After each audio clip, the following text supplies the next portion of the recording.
टीटागढ़ शहर तृणमूल यूथ कांग्रेस ने सदर तृणमूल यूथ कांग्रेस उमेश वर्मा के नेतृत्व में गांधी जी का 75वीं शहीद दिवस पालन किया। खरदा बड़ा गांधी मोड़ पर मुजस्मे पर फूल चढ़ाकर श्रद्धांजलि पेश की गई। मौजूद रहे उमेश वर्मा, सदर यूथ तृणमूल कांग्रेस, काउंसलर रियाजुद्दीन अरमान मंडल, काउंसलर हरिराम जी, काउंसलर मोहतरमा उमा देवी वर्मा और तृणमूल सीनियर लीडर। सना medical hall,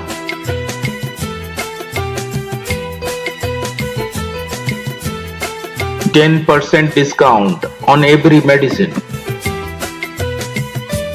Oxygen cylinder also available.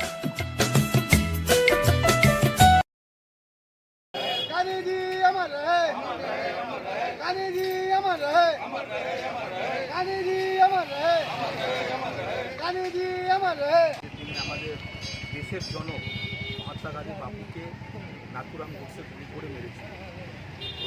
তো আজকে দিনে একটা এইরকম মানবের হত্যা হয়েছিল যে নন ভায়োলেন্স, অহিংস পূজারী, আর যার উদ্দেশ্য ছিল নন ভায়োলেন্স দিয়ে ইংরেজদের তাড়াবে, তাকে আজকে মারা হয়েছিল।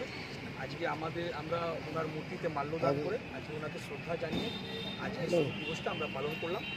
আমাদের সাথে উপস্থিত আছেন আমাদের 1 নম্বরের কাউন্সিলর আছেন মাস্টার মশাই, আর এই মাস্টারজি 4 নম্বরের আরমান মন্ডল আছেন, আমাদের আশিসদা আছে, আমাদের দলের অনেক কর্মীরা আছেন, যুবকর্মীরা আছেন, সবাই মিলে আজকে আমাদের মহিলাও আছে, মহিলার তরফ থেকে আমরা সবাই মিলে আজকে ওনাকে মাল্যদান করে ওনাকে শ্রদ্ধা জানালাম। আর আশা করছি আগামী দিন মহাত্মা গান্ধীর দেখানোর পথে আমরা আমাদের দেশ, আমাদের যুব সমাজ এগিয়ে যাবে, ভায়োলেন্স কমাবে, কিন্তু আমরা চেষ্টা করব যাতে আগামী দিন নন ভায়োলেন্সের পথে এগিয়ে আমরা দেশকে এগিয়ে নিয়ে যাই। ঠিক আছে।